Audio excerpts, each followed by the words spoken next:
Tu feras du montage, j'ai le droit de faire plein de de chercher mes mots. Tu as une liberté totale, cool. Je suis pas sûr de faire du montage. Ça y est, j'ai encore plus la pression, merci. Moi qui étais bien tranquille en train de tirer mon café là. Tagada, voilà les Dalton, j'ai le droit de faire.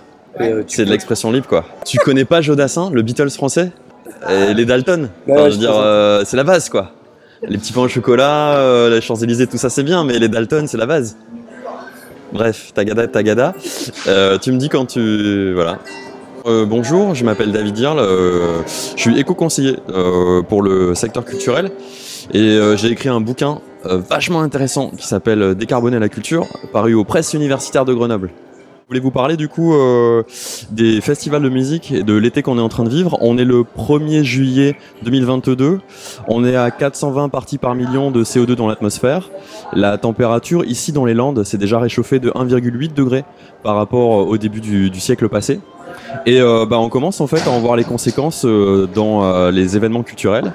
On a eu une grosse vague de canicule il y a 15 jours qui a provoqué l'annulation d'énormément d'événements dans les Charentes, enfin dans toute la zone du sud-ouest. Hier, les Eurocaines de Belfort viennent de voir leurs 2 premières journées annulées à cause d'un orage très violent qui est lui-même la conséquence de la canicule. Et en fait tout ça, ça raconte des choses dont on est préoccupé nous en tant qu'éco-conseillers. C'est la fragilité des événements par rapport aux changements qui sont à l'œuvre et qui sont directement liés au dérèglement climatique. Est-ce qu'on est prêt? Je crois pas. On a beaucoup parlé du monde d'après pendant la pandémie, qui était déjà une première alerte.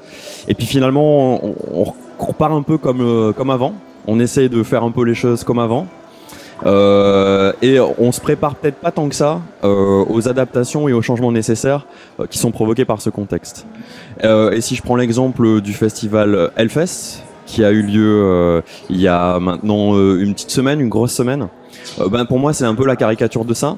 Le Hellfest, ça apparaît comme une success story aux yeux de tout le monde. C'est-à-dire tout le monde est content, les festivaliers étaient contents, le directeur du festival est content, il y a eu Metallica, il y a eu les Guns, c'était génial.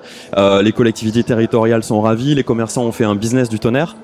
Et puis moi, avec mon regard d'éco-conseiller, ce que je vois, c'est que le festival a brûlé 300 000 litres de fuel, ce qui n'est pas tout à fait la ressource énergétique la plus soutenable et la plus d'avenir. Qu'il y a eu 37 hectares de vignes arrachées pour pouvoir fabriquer un parking plus grand que celui de Disneyland, Dixit, le directeur du festival, et que il y a eu pendant du coup une période qui était de sécheresse, alerte rouge sécheresse sur le département, une maladaptation à la canicule qui a consisté à mettre partout des brumisateurs et à arroser les gens à grands coups de jet d'eau juste pour qu'ils survivent. Voilà, ce qui est typique d'une maladaptation au changement climatique. Voilà, tout l'enjeu pour nous en tant qu'éco-conseillers, c'est d'essayer d'alerter les événements, de les préparer à ces nouveaux contextes et essayer de leur faire prendre des nouvelles bonnes pratiques, nouvelles énergies, nouveaux usages en termes de conception des scénographies, nouveaux usages en termes de mobilité. Bref, de faire qu'on ait des événements résilients, capables d'exister demain et capables de continuer à faire ce qu'on aime.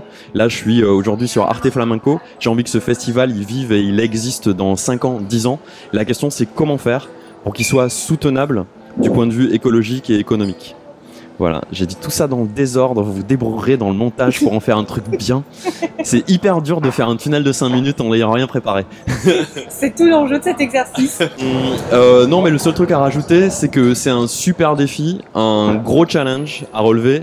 Je vous rappelle que pour suivre la trajectoire de l'accord de Paris, il faut qu'on fasse collectivement en tant que société moins 80% d'émissions de gaz à effet de serre d'ici 2050. C'est un énorme challenge et on n'y arrivera pas si on s'y met pas tous, un peu tous ensemble, en se parlant plutôt qu'en se disputant et en se responsabilisant plutôt qu'en culpabilisant. Une formule qui n'est pas de moi. Évitons l'ingérable, gérons l'inévitable.